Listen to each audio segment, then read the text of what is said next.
Welcome home, where we provide information, inspiration, and motivator after motivator after motivator. Here on America's Next, we have Brian and Valencia Lee with us here today. How are y'all today? Doing good. So now we're doing well. Doing good. Great. And tell me, where you guys from?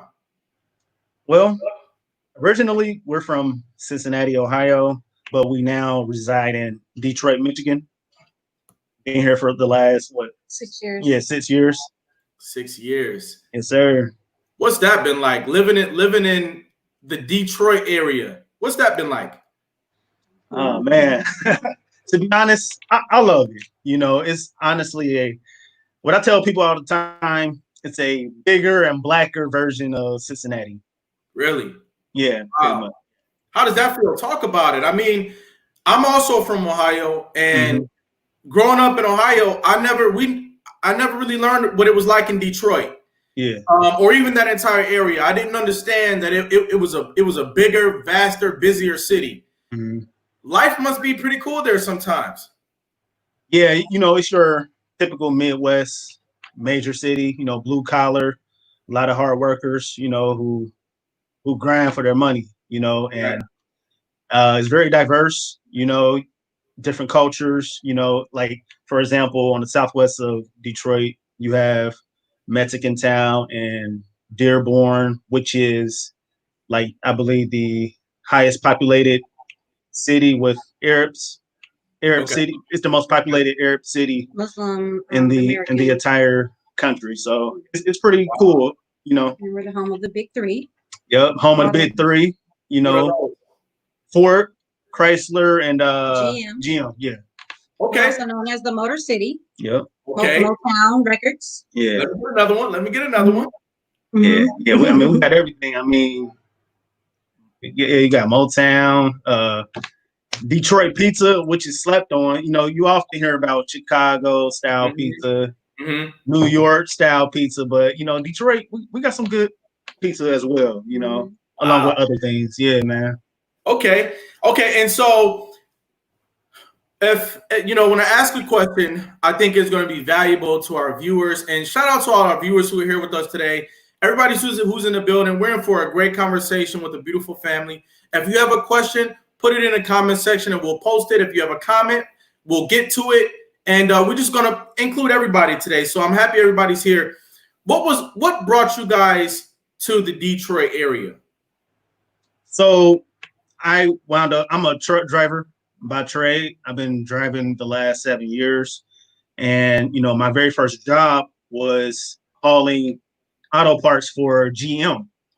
And I was very fascinated with, you know, the whole auto industry, how it works, and, you know, how easy it was. And quite frankly, I was making decent money. So I thought it was a no-brainer to try it out up in the Motor City, you know, the home of all things automotive. So yeah, that's why I gave it a shot, and we've been here ever since. Is it true that the semi trucks run the road? Oh yeah, man, we run the world. Wow. We run the world, you know, especially, you know, as you could imagine during COVID, a lot of weight was put on us to, you know, keep America moving. So like I've been working, I didn't even take off. I did take off for personal reasons. My grandfather passed away along with her grandmother. So I took some time off for that. But other than that, man, I've just been moving, you know, essential workers been keeping America moving. Right. And I'm sorry to hear that. And blessings upon your loved ones who are in a better place now. You know, can you talk to me about how you guys' life? First of all, how long have y'all been married? Oh, I'm talking now. It will be 10 years in October 8th. Congratulations. Congratulations. The reason why I had to ask is because it seems like you all move as one. Y'all communicate as one. You all move as one. And I can see that. And so, that sort of a bond takes time. Yeah, it does. It does. And I can see the effort radiating off of you guys. And I just want to commend that right from the very start. But I appreciate that. How has your occupations and your families been impacted by the pandemic that we're all dealing with? How has things changed for you? Well, I personally haven't been affected as bad. We have already homeschooled our children. This is going on our 5th year homeschooling our children. So that wasn't an issue for us because they were already home. I think maybe what hit the hardest, they're used to going on field trips and just kind of getting out more, being involved in activities around the neighborhood and our community because we live in a small suburb outside of Detroit. And they obviously weren't able to participate in their local rec centers this year. So, that part was kind of a Debbie Downer, if you will. But other than that, they're used to just kind of being at home. I mean, we pretty much, I don't know, we kind of stay to ourselves. We go to church and we have our church community. We have, some family, they live here in the area. But for the most part, I mean, we do our thing. We have 5 children. We're very busy. We just kind of stay in our lane. So I think mentally, for me, it's kind of had, it's taken a toll because we've had so many deaths close together. And I was actually residing in Ohio back in March, late March to mid-April, to get my grandmother through hospice. She was transitioning there up until her passing. And then I was able to be there for her burial. And then I came back home. So not having that contact with people that normally will surround you during times of bereavement, that was very hard to get through because, sometimes you just need your people. You need a hug. And, Right. couldn't physically touch people. I don't know why they call it social distancing. I think it's actually physical distancing. So not being able to be around our church family or, certain loved ones and just hug on the people that you typically are used to hugging on in difficult times, it was rather strange. So and the mask, just getting adjusted to wearing mask in public now. It's a thing. It's a thing. I like to wear my lipstick everywhere, so I still wear my lipstick with my mask on, even though no one can see it. But I just refuse to just not wear lipstick when I leave the house. So that part for me, it's just been kind of interesting. How are y'all adapting to wearing the mask? And I have to also ask, Brian, do you ever hurry up and grab a mask and then you open it up to realize it's got lipstick in there? I was trying to resist not saying that, but yes, yes, to answer your question, yes, that happened quite often, especially when I drive her truck. I'll be looking for a mask before I run into the store. Right. Yeah, she got her mask all over. Yep. So yeah. These masks are they're like a new clothing item. Yeah, everybody's selling them now too. Yeah, everybody's selling them, but I have mixed feelings about it because on one end, I think I feel a little bit safer. Mm-hmm. Despite all the stuff that I'm seeing out there about how it could potentially not be safer, I will admit I do feel a little bit safer. And going forward, I can see myself keeping a mask around here or there. Mm-hmm. Yeah. But I also think about I miss out on seeing people's face. Yeah. And even though I can understand what somebody's face might normally look like if we're passing each other by, I think about my children and how they're missing out on the social read of understanding facial expressions. And, you guys said that you have 5 children. Is that correct? Yes. Correct. Right. I'm working on my 4th child. I'll have a daughter in September. Oh, correct.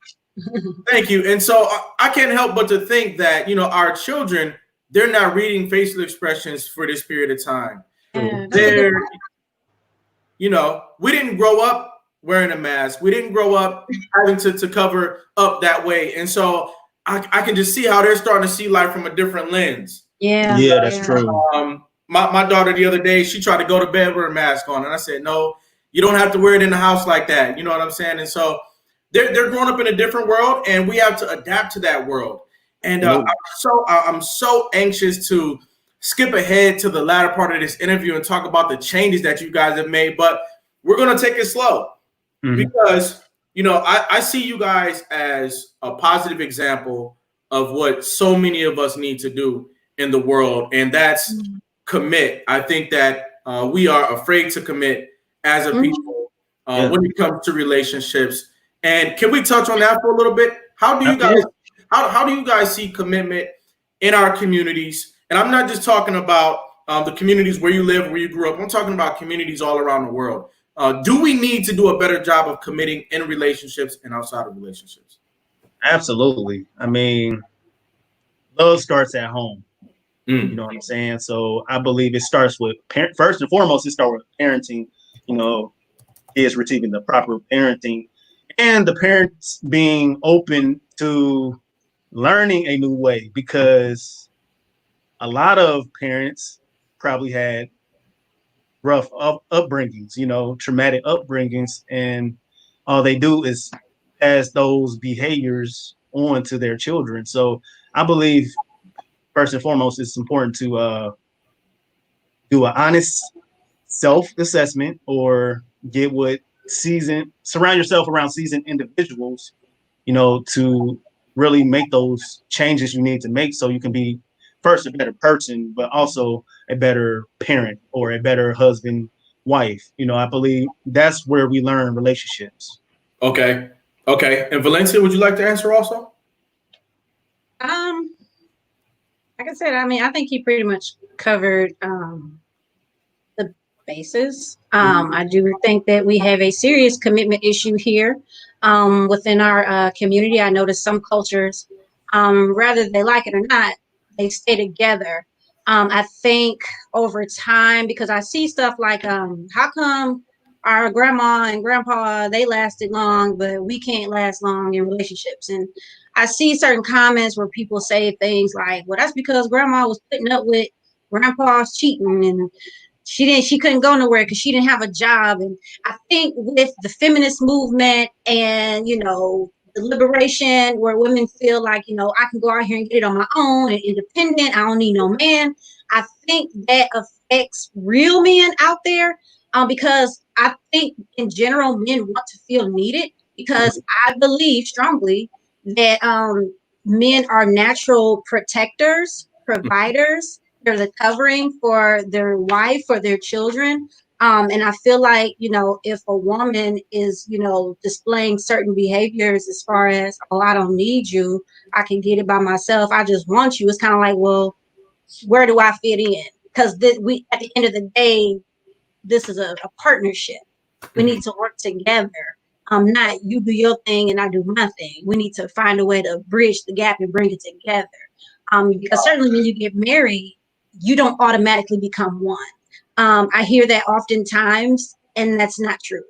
It takes a little while before you become one band, one sound. A long time. A long time. Because you're coming from two different backgrounds. You do things one way, he does things another way, and it's like y'all get on each other's nerves the first year or three, trying to figure it all out. So there's no way you'll be in sync with each other, because the first couple years you spend trying to fix little nooks and crannies that you didn't pick up on when you were just dating, or maybe when you were maybe living with each other before you got married.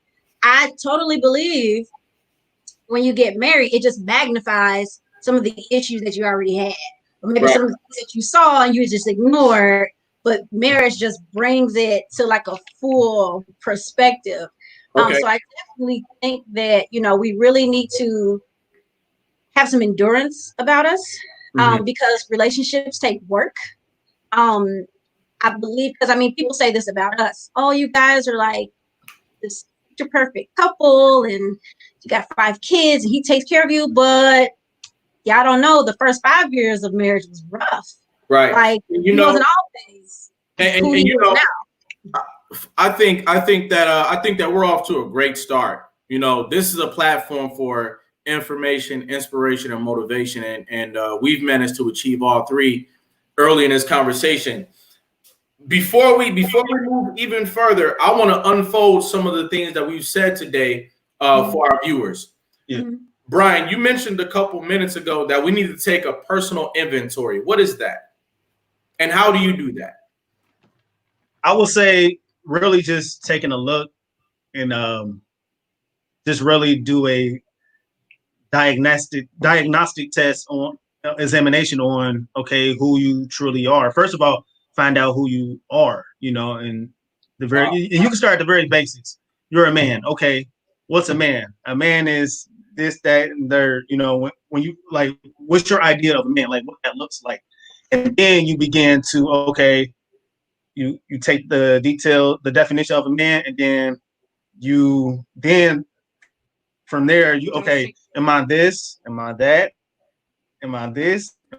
And then you take that and you begin to work on it. And it's good to have community because that way people can see stuff that you necessarily can't see. Because let's be honest, if we are that assessment alone, we're going to grade ourselves on a curve.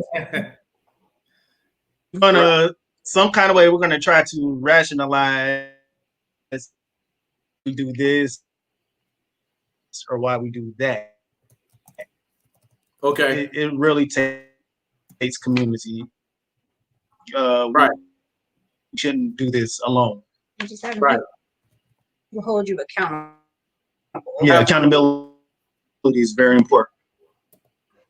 I get that. And then I also want to ask you guys, did y'all have grandparents that y'all saw growing up? Were your grandparents together and married, each of you? Oh, can you hear us? Oh, yeah.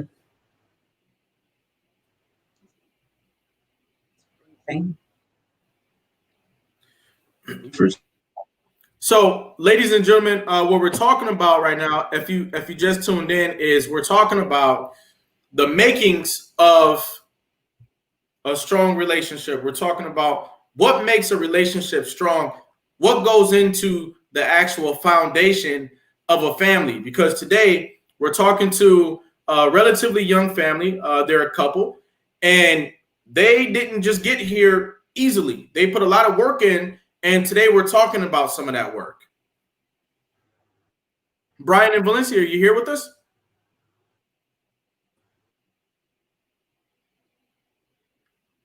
So while we clear up some of these issues, I'm just going to recap some of the things that we were talking about.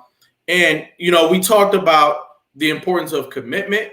We talked about how when you have or may not have had the example of your elders who were together, when our generation, I'm 30 years old. There's other 30-year-olds out there who look around and they say, where's all the married couples at? Where's everybody who's doing good at? Because last I checked, grandma was with granddad and they became the basis of our family. And so, for a lot of us, our parents did not have the same situation. And then, we look for a sense of normalcy in a relationship. Sometimes we have to dig deep in order to do something that we have not done before. So that's pretty much where we are today. And Brian and Valencia they're a really strong couple. If you guys have not done so already, I'd like for you to share the stream. Tell a friend that we're having a great conversation, and get other people in the building. Feel free to take this time out to follow America's Next Motivator, the page, because while we're at this juncture, I also would like to say when we started this TV show, we had the goal of communicating across several different lines. So whether you're watching us on E360 TV, Roku TV, Android TV, Apple TV, Facebook, or YouTube, we want you to be able to find us on all platforms. So do us a favor, find us on Facebook, find us on the E360 TV app, locate us on Roku, Android, and Apple TV, and become a part of our viewership. Hello? Testing.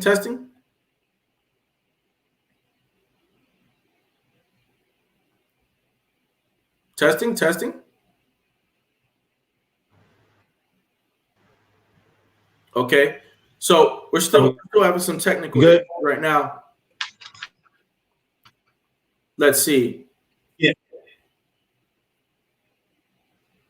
Can you hear us? I heard that. Can you hear us? You're going in and out right now.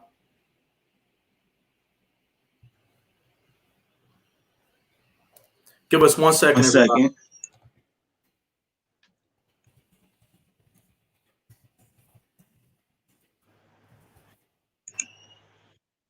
So sometimes these things happen. I know that we have a couple storms going through our regions these days, and the internet has just been really acting up lately. I've had issues on my phone. My internet's been going in and out, and so I think this is something you hear lately.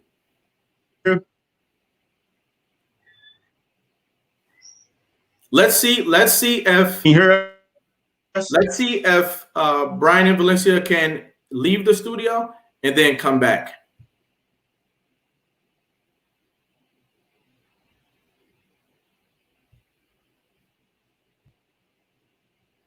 All right, so let's see what we got in the comments. Landis Marcel says accountability is key. That's true. That's true. And while we're waiting on them to get back in the building, let's get some comments in here. What do you guys think about commitment? What do you guys think about marriage? And what do you guys think about family? I recently watched something where somebody was talking about the way that they felt that marriage was not a good institution. Some people really think that. What do you think? Do you think marriage is a good institution? Do you think that marriage is something that we should be seeking and that we should be looking to achieve? And does anybody have any suggestions of when should we get married? Do you get married right out of high school? Do you get married in your 20s, 30s, 40s, 50s? These are some of the questions that I'm going to be asking Brian and Valencia when they come back. So we'll wait to see what happens with them. But we live in a different type of time these days. When I talk to wealthy people, one of my favorite questions to ask them, which they don't always like to answer, is how did you make your money? I was talking to a wealthy man one day, and he told me he made his money by never getting married. But we know it doesn't always work that way. Let's see if we're ready for Brian and Valencia to join us again. Hello?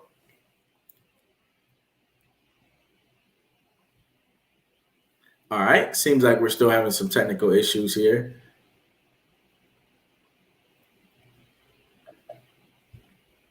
Landis says, I think that marriage is definitely important as long as it's built on the right foundation. That's a strong point. Landis. And, I like to sit at the feet of elders or, people who are older than me and figure out, how do you build that strong foundation? Does it come from, like Brian was saying, does it come from doing a personal inventory? Does it come from me and my significant other doing a personal inventory? And what is that? Is that something that we write down on a piece of paper? Is there a notebook that we get that says personal inventory on the front of it? And then do we fill that notebook out and we read over it and go back and edit it? What does that look like? Let's see if our guests are ready to join us again.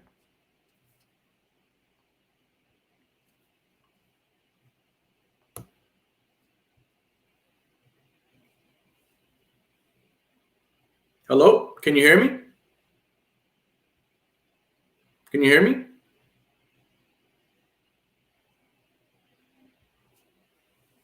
So yeah, I definitely agree with that. My personal take on it, because a lot of the people who view this show, they could potentially care about my thoughts on things.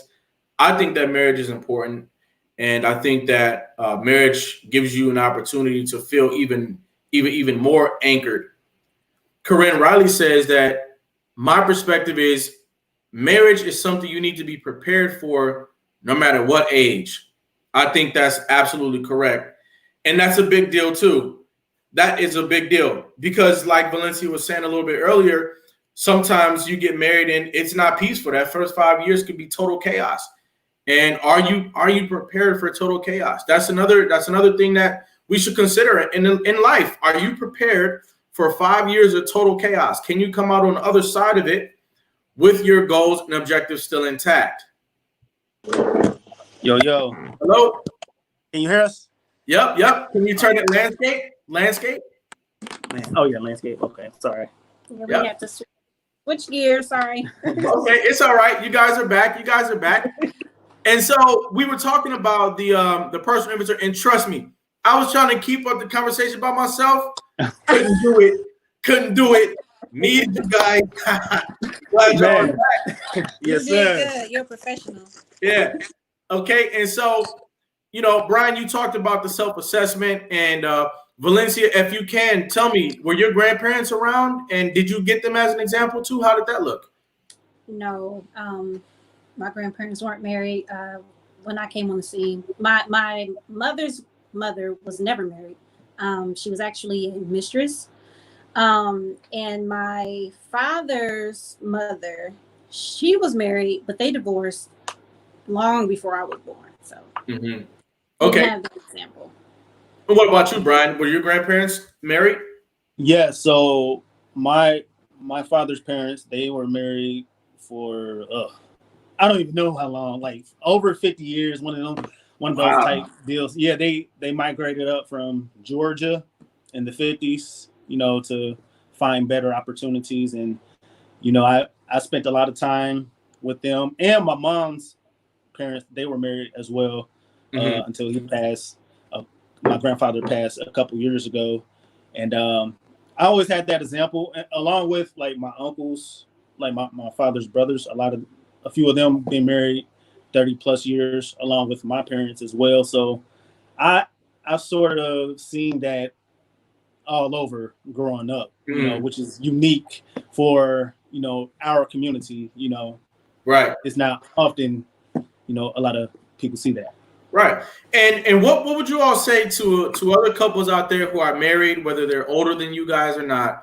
What comment or evaluation do you have about when things get tough? What advice could you give to people? Oh, you want to go? You can go first. I'll say just, patience, honestly.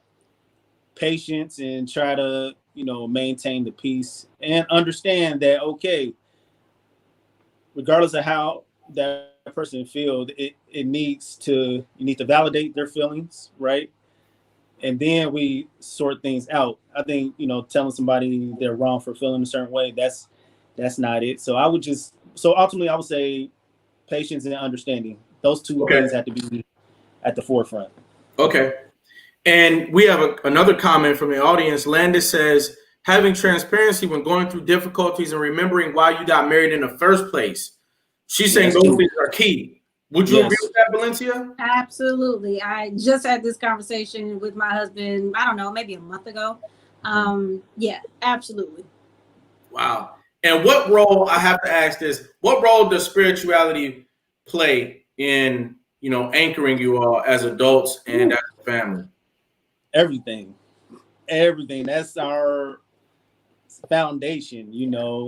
We're Christian, we're followers of Christ, and that's what we try to stand on and try to be the best son and daughter of God we can be.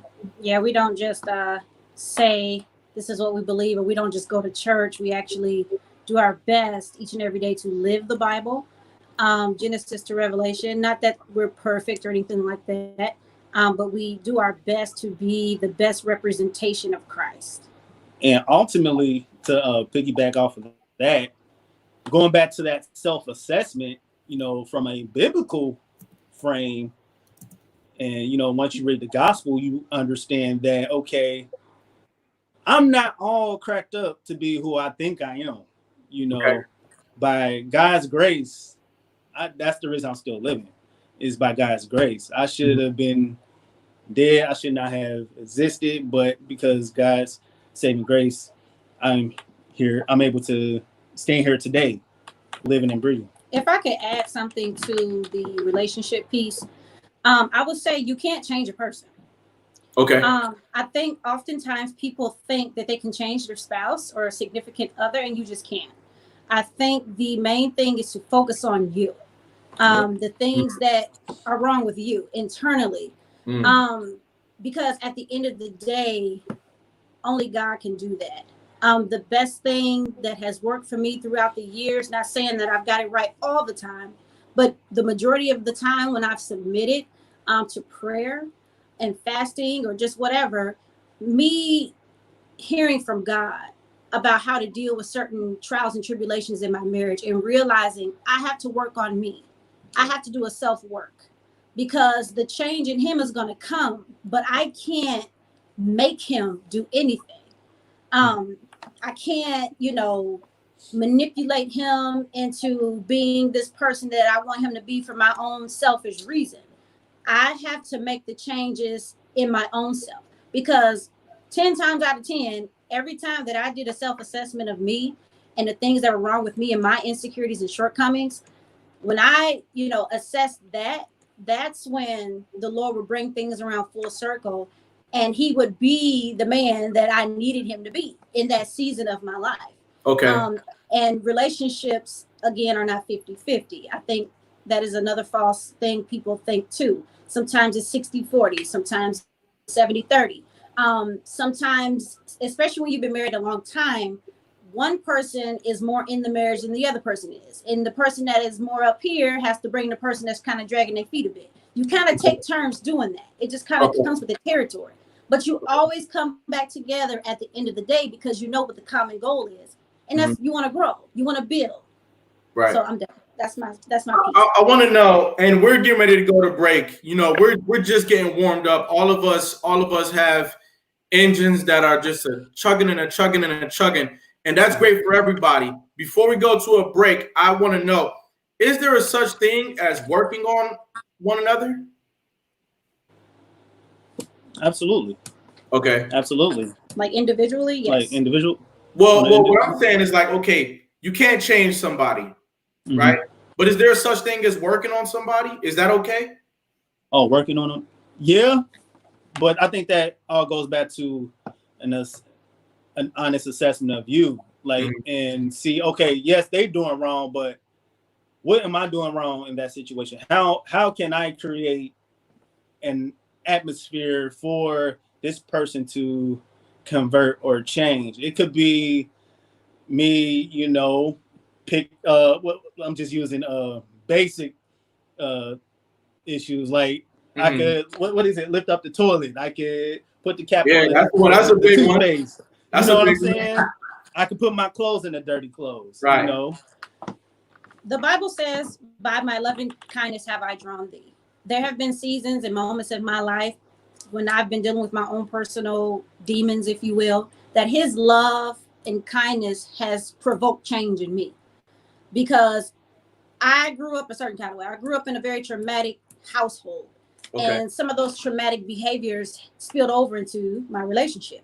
And, I just kind of went through some stuff out of my own ignorance or just whatever, through therapy, just different things. And there were seasons where his love for me was unwavering. It still is to this day, but he would just kick it up a notch to the point where I would feel convicted, like, okay, let me chill. Let me stop being so hardcore. Let me, soften down my tone a bit. Let me, because this man isn't doing anything to me because I'm the issue at this point. Because he's doing, everything right. I'm irritated. Not everything.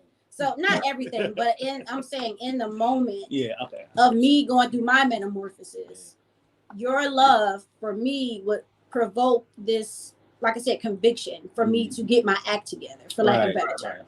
Right. Okay. Wow. So, this completes our first segment of the conversation, and I'm looking forward to more of a great talk with you guys. We'll be right back after this brief message. Right.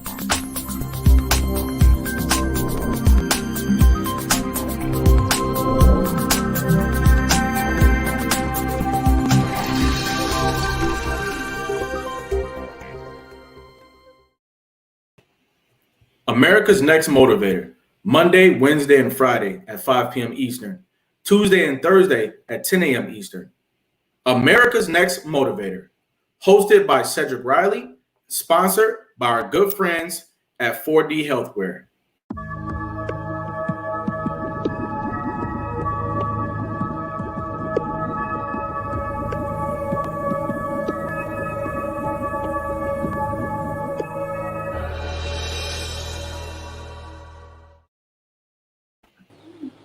And we're back. And so, it's always about achieving your objective and becoming successful. That's what we're made of. Is that correct? Yeah. Absolutely. Right. Absolutely. And so as we go through overcoming the hurdles, I don't know if you guys ran track in high school or not, but you overcome the hurdles, you get north, you move the chains. And when I say move the chains, I mean get closer and closer and closer to your desired objective. That's the fabric that we're made of, and that's the fabric that we teach our children to sew. Have you guys built any new traditions into your new life? Because you guys are doing a new thing. We haven't all, grown up to put a family together the way you guys do. Yeah. What are some of the traditions you guys have?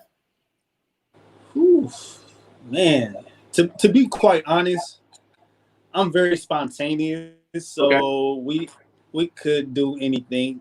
Like as far as like traditions, something we do. Well, church is a tradition. I'm about to say church. Yeah. Church is a must. Yeah, so we go to church we go to church on Saturdays. But for now. Yeah, it's changing over. You said what? We go to church on Saturdays for now. I mean, not since COVID, but I think once everything is over, we're going to be switching to Sundays. Yeah. Right. Okay. So, we go to church. I try to. Well, the holiday time. There's certain things in my childhood that were refreshing. So I try to pass those memories on to my kids. Mm-hmm. Our family and our network is really in Ohio. So moving here to Michigan has been a huge adjustment in trying to find our own rhythm and how we do things. Because for a long time, I just couldn't find it in me to just do stuff with my family. I had to be around everybody else and everybody else's family because I just needed that because I don't have my mother here anymore. And, some of the close people that kind of bridge the gap during the holidays, I don't have those. So it took me several years to just be okay with just our family. If it's just us on Christmas, if it's just us on Thanksgiving, it took me a long time to adapt to that. And we've been living here, like I said, it'll be 6 years in August. Okay. We've built a great context as to how we got here today. And I just want to tell the audience, about 2 weeks ago, I saw Valencia and Brian do something very, very heroic and responsible. I saw them make an announcement that they were going live on Facebook. And, I'm a big proponent. I'm a big fan of social media these days because it's a way for all of us to connect. I haven't seen Brian and Valencia in 15 or 20 years. And so when they said that they were going live, I was eager to come and see what they were talking about. Lo and behold, they were talking about finances and the way that finances can build your family, but then they can also help you to take your family to the next level. That's a big reason why we're here today, to carry on that discussion on this platform. So tell me, can you reiterate for our viewers, what were you guys talking about? So I was inspired to go live to talk about our financial business. My husband, he's a life insurance producer. We have been doing this for a little over a year, but we're just now starting to see the fruit of what we planted last year into this year. So I felt the need to just get live, get more acclimated, let people see my face, because usually I just kind of post, but I wanted people to see my face. I wanted people to see my heart's intent as I talked about the importance of life insurance, as I talked about the importance of, letting your finances work for you, not you necessarily working for it, and it just drains you completely and you stay in debt. And it's just a lot of different key factors that we just don't know. We haven't been taught in school, so on and so forth. So I just felt compelled to get on live and just do just a chat with anybody who was willing to listen, to hear what we had to say. We actually generated a few clients from that live tutorial interview, whatever you want to call it, in Florida, Arizona, different parts of the country. So I was grateful for that because that was my goal. A lot of people do not know what type of life insurance policies they have. A lot of people, aren't able to increase their benefits, or, they're not able to get the full face amount when a loved one passes away. And that's because they're not educated on what they have. And so I was trying to, in a roundabout way, explain the importance and why, linking up with us for a quote, and which is absolutely free, by the way, was essential. And we can break down to you how much, in, insurance you should have based on your income, so on and so forth, how much it's going to take for you to get out of debt, how much you need to put away, those sort of things, and inviting people to join our business opportunity as well. Because again, whoever is willing to listen to us and what we have to say, because we're all about building not just so our family can grow for our legacy, right, but our community as well. We need this, especially in this pandemic. We have seen how employers are just kind of letting folks go with no warning. Healthcare is on the line. I mean, there's so many things, and you're starting to see your job is not essential, especially if you work in retail, if you work in a restaurant, or anything that's just not essential. Employers, they don't care. You're working your whole life to make them rich, and they can pull the plug on you at any given moment. And so what we teach is financial freedom, financial independence, being your own boss, being in control of your own life. But it starts up here. And you have to have a made up mind to get from the middle of just going in circles, living paycheck to paycheck, so you can move to the other side. Right. So let me be plain as possible.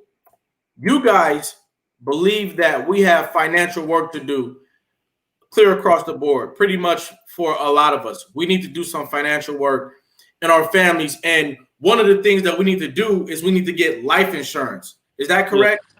Yeah, absolutely. Have you guys discovered that not enough of us has life insurance? Yes, all the time. It's wow. It's on repeat, man. Yeah, everybody can talk to. What are the benefits of life insurance? Why do I need it? Why do we need to be thinking about life insurance?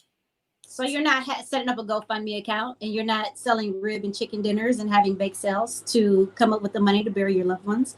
And so your bills can be paid when, you die. Well, before, all right. Wow.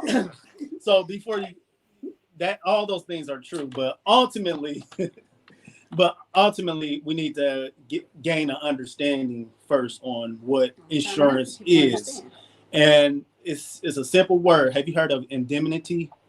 No. Indemnify? Teach me. No. All right. Indemnity pretty much means to pay something off due to loss or harm.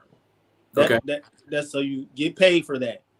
So do that sound familiar? How many of us have coverage on our cell phones? Well, not many, because I've seen everybody with crap phones.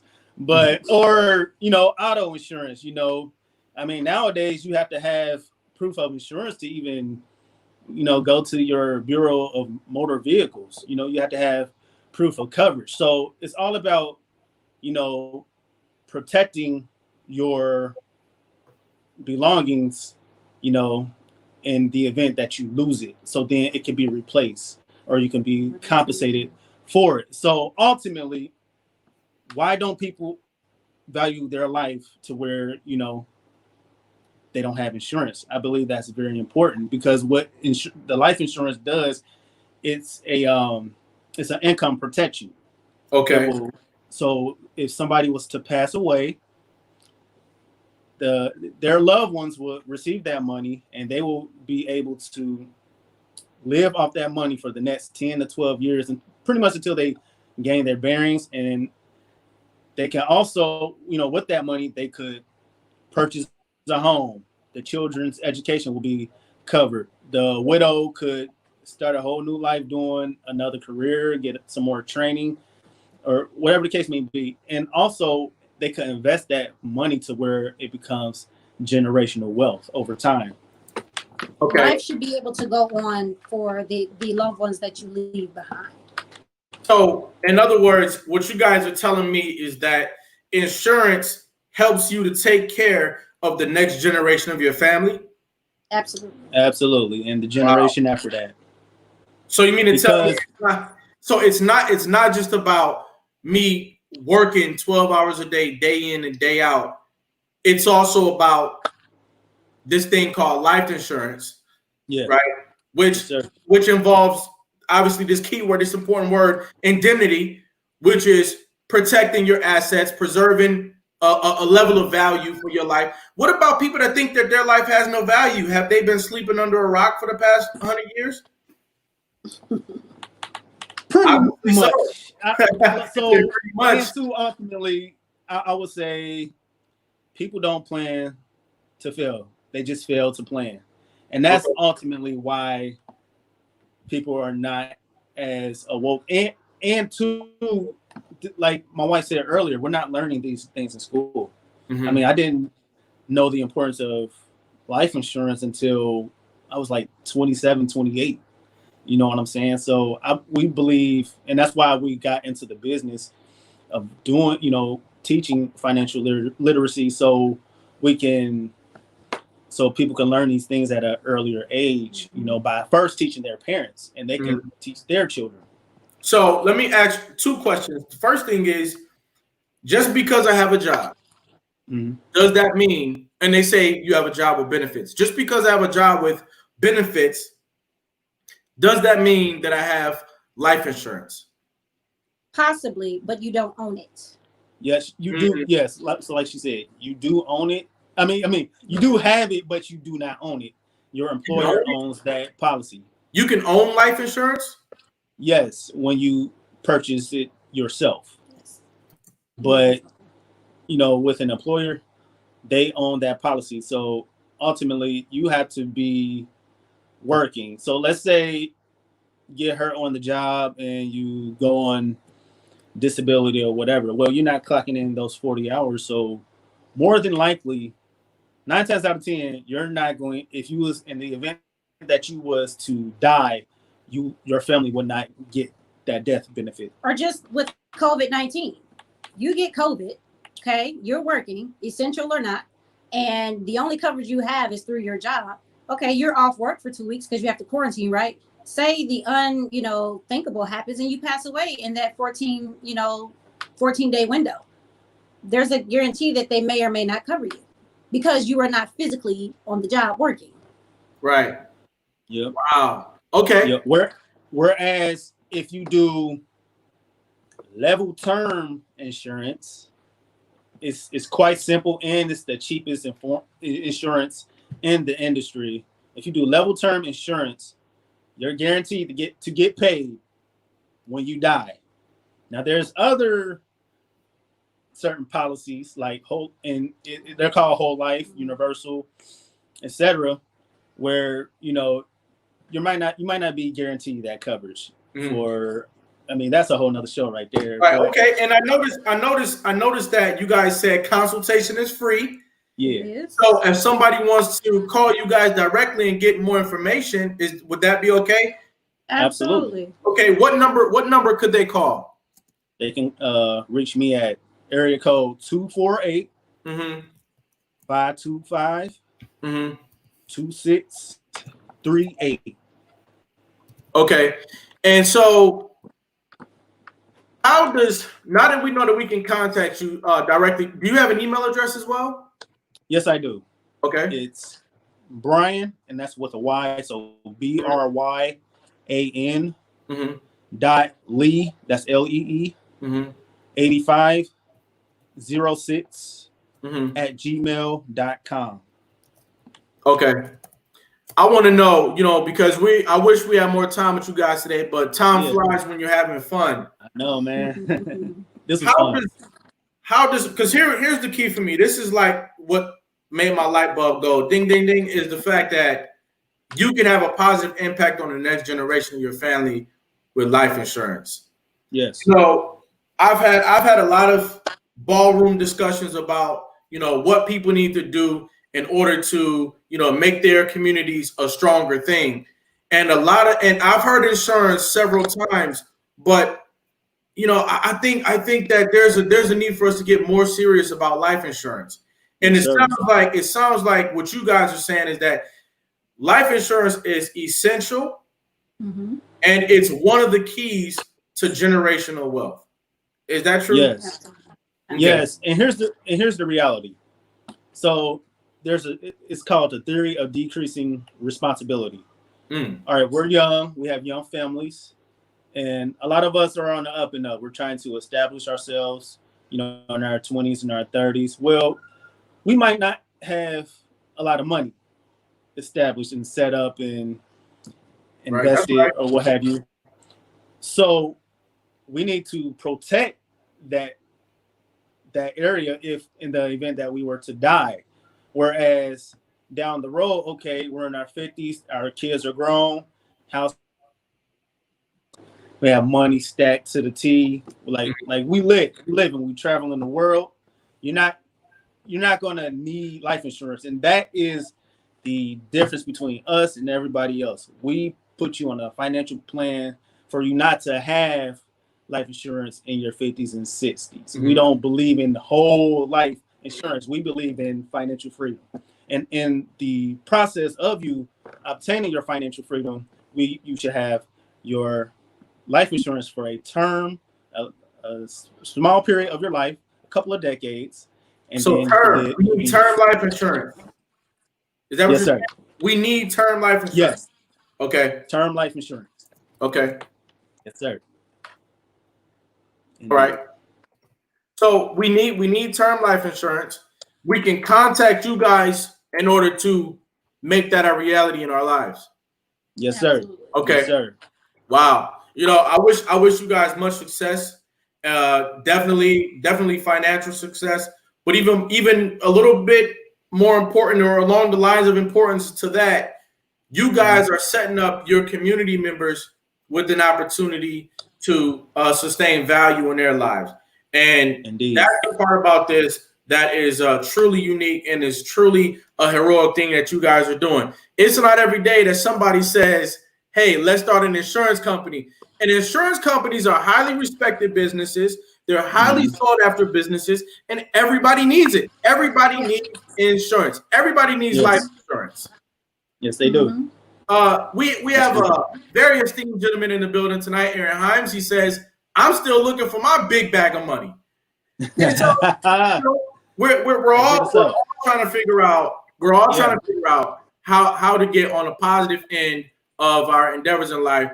And based on what I saw you guys going live about the other day, life insurance is a big part of that. Yes, now, as we close out, this is our opportunity to speak to the community now and in the future. As you guys know, we're on live television right now. Young people are going to be watching this in the future. Young adults, grown people are going to be watching this in the future. And I would like to know from y'all, what is survival to you? There you go. I believe it's something we all should know how to do, survive. But on the same token, it could be a dangerous place. Okay. Because you can compromise your values. Anything could. I mean, people do let your back get backed up against the wall, and you'll be tempted to do a few things, just to survive. So it's good to have the ability to do that, but you want to move over to thriving. So yes, you might go through a period of survival, but it should be a means to an end, not just being caught up in a cycle. Sure. That brings me to my next question. What is success? Success. I'll let you answer that. I should have answered the other one because you took my words. Success, I would say, not only what makes you happy and you can make an income doing, but also make an impact.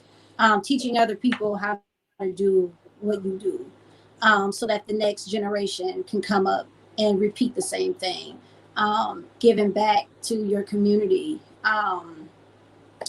Young man said, keep your integrity, your character. I love that. All those things. I think that is the recipe for great success. Sure. And what is greatness?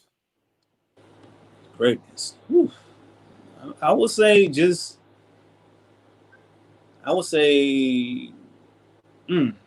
a good one. I would say greatness is just, just operating at a high standard, performing at a optimum level, and being effective, to your community. And feel good about yourself. Feel good about yourself. Yep. So that light can spread onto other people. You got to love yourself. Yep. You guys have said a lot of quotable things today, and I appreciate you guys. I want to let you know I respect your work. I commend your work. I'm giving you both your crowns today. One crown going out to Brian, one crown going out to Valencia, and letting the entire world know that what you guys are doing, we need to take note of, and we need to follow after your lead. You two are a pair of America's next motivators. Welcome to the Pride Empowerment Network, and I'm glad that I was able to have you guys on today to talk about your great endeavors. Yes, sir. All right. Thank you, sir. So, all right. For sure. I'll see you guys later, okay?